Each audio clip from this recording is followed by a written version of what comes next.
Hi friends, അസ്സാം വലൈക്കും. Welcome back to my channel. അപ്പോൾ ഇന്നത്തെ റെസിപ്പി എന്ന് പറയുന്നത് ഒരു പാലട പായസത്തിൻ്റെ റെസിപ്പി ആയിട്ടാണ് വന്നിട്ടുള്ളത്.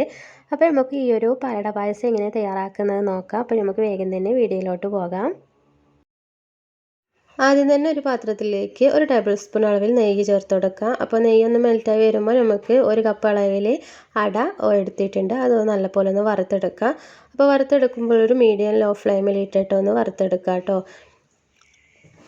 അപ്പോൾ ഈ ഒരു അട ലൈറ്റ് ബ്രൗൺ കളറായിട്ട് വരും. ആ ഒരു സമയം നമുക്കതിൻ്റെ ഫ്ലെയിം ഓഫ് ചെയ്യാം. അപ്പോൾ ഇത്രയും മതിയാവും കേട്ടോ. ഇനി നമുക്ക് ഇതിന് വേണ്ടിയിട്ട് ഒരു 1/2 ലിറ്റർ പാൽ ഞാനിവിടെ എടുത്തിട്ടുണ്ട് കേട്ടോ. അതൊന്ന് ചെറുതായിട്ടൊന്ന് ചൂടാക്കി എടുത്തിട്ടുണ്ട്. അപ്പോൾ ഈ പാലൊന്ന് ചൂടായി എടുത്തതിന് ശേഷം നമുക്കിതിലേക്ക് നമ്മൾ വറുത്ത് വെച്ചിട്ടുള്ള അട മുഴുവനായിട്ടും ചേർത്ത് കൊടുക്കാം. അപ്പോൾ ഈ അട മുഴുവനും ഈ പാലിൽ ഇട്ടിട്ട് നല്ലപോലെ ഒന്ന് വേവിച്ചിട്ടെടുക്കണം കേട്ടോ. അപ്പോൾ ഈ ഒരു പാലിൽ ഒട്ടും തന്നെ വെള്ളം ചേർക്കാതെയാണ് കേട്ടോ ഞാനിവിടെ എടുത്തിട്ടുള്ളത്. അപ്പോൾ അട ചേർത്ത് കൊടുത്തതിന് ശേഷം ഒന്നുകൂടി നല്ലപോലെ ഒന്ന് മിക്സ് ആക്കി എടുക്കാം. അപ്പോൾ ഒരു മീഡിയം ഫ്ലെയിമിൽ ഇട്ടിട്ട് നമുക്ക് നല്ലപോലെ ഒന്ന് വേവിച്ചിട്ടെടുക്കാം കേട്ടോ. അപ്പോൾ നമ്മുടെ ഈ ഒരു അട നല്ലപോലെ വേവിച്ച് എടുത്തിട്ടുണ്ട്. അപ്പോൾ ഇതിലെ പാലൊക്കെ ഒന്ന് വറ്റിച്ചെടുത്തിട്ടുണ്ട് കേട്ടോ. ഇനി ഇതിലേക്ക് ഒരു 1/2 ലിറ്റർ പാലും കൂടെ ഞാൻ ഒഴിച്ചു കൊടുക്കുന്നുണ്ട്.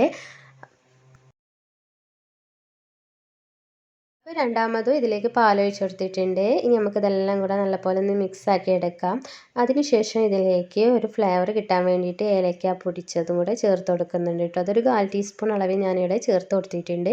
ഇനി ഇതിലേക്ക് ആവശ്യത്തിനുള്ള പഞ്ചസാര ചേർത്ത് കൊടുക്കുക. അപ്പോൾ ഞാനിവിടെ ഒരു 1/2 കപ്പ് പഞ്ചസാര എടുത്തിട്ടുണ്ട്. അപ്പോൾ മധുരം ഓരോരുത്തരുടെ ഇഷ്ടത്തിനനുസരിച്ച് ചേർത്ത് കൊടുക്കാവുന്നതാണ്. ഇനി നമുക്കിതെല്ലാം കൂടെ ഒന്ന് മിക്സ് ആക്കിയിട്ട് എടുക്കാം. അപ്പോൾ മധുരം ഒന്ന് മുന്നിട്ട് നിൽക്കാൻ വേണ്ടിയിട്ട് ഇതിലേക്ക് ഇച്ചിരി ഉപ്പും കൂടെ ചേർത്ത് കൊടുക്കുന്നുണ്ട് കേട്ടോ. അപ്പോൾ ഇത്രയേ ഉള്ളൂ നമ്മുടെ ഈ ഒരു പായസം കേട്ടോ. ഒന്ന് തിളച്ച് വന്നാൽ നമ്മുടെ പായസം ഒന്ന് മാറ്റി വെക്കാം. ഇനി നമുക്ക് ഈ പായസത്തിന് വേണ്ടിയിട്ട് നമുക്ക് കുറച്ച് നെയ്യ് ഒഴിച്ച് കൊടുത്തിട്ട് അതിലേക്ക് കാഷ്യൂ കിസ്മിസ് ഒന്ന് വറുത്തിട്ടെടുക്കാം.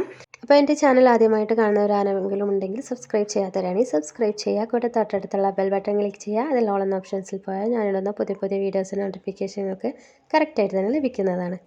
അപ്പോൾ നമ്മുടെ പാലട പായസം ഇവിടെ റെഡി ആയിട്ടുണ്ട് കേട്ടോ. ഇനി നമുക്ക് വറുത്ത് വെച്ചിട്ടുള്ള കാഷ്യൂ കിസ്മിസ് ഇതിലേക്ക് ചേർത്ത് കൊടുക്കാം. അപ്പോൾ ഇത്രയേ ഉള്ളൂ ഈ ഒരു പായസത്തിൻ്റെ റെസിപ്പി. എല്ലാവർക്കും വീഡിയോ ഇഷ്ടപ്പെട്ടാൽ ലൈക്ക് ചെയ്യാനും അതുപോലെ ഷെയർ ചെയ്യാനൊന്നും മറക്കരുത്. ഇൻഷാ അല്ലാഹ് വീണ്ടും നല്ലൊരു റെസിപ്പി ആയിട്ട് വരുന്നതാണ്. അസ്സലാമു അലൈക്കും.